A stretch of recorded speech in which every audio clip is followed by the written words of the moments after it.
দিল্লিতে ককরোচ জনতা পার্টির আন্দোলন, আর তার জেরে কি সুকান্ত ইন, ধর্মেন্দ্র আউট, মানে বাংলা এই প্রথম পূর্ণাঙ্গ শিক্ষামন্ত্রী পেতে চলেছে দিল্লিতে, কেন্দ্রে।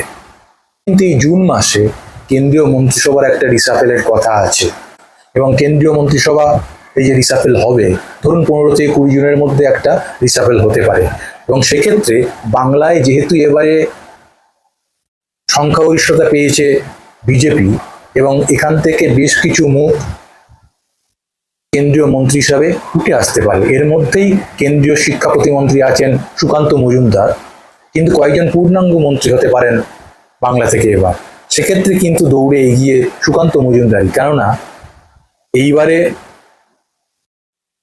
বিজেপি রাজ্য সভাপতি হয়েছেন সমীর ভট্টাচার্য, কিন্তু তার আগে তিনিই ছিলেন, ফলে তাকে একটা সম্মানজনক পদ কেন্দ্র দিতেই পারে, এইটা বিজেপির ভেতর থেকেই উঠে আসছে কথাটা। এবং সেক্ষেত্রে তাকে পূর্ণাঙ্গ মন্ত্রী কিসের করা হতে পারে? পূর্ণাঙ্গ মন্ত্রী হিসাবে তিনি অনেক পদই পেতে পারেন, কিন্তু তাহলে অন্য জায়গায় আবার রদবদল করতে পারে।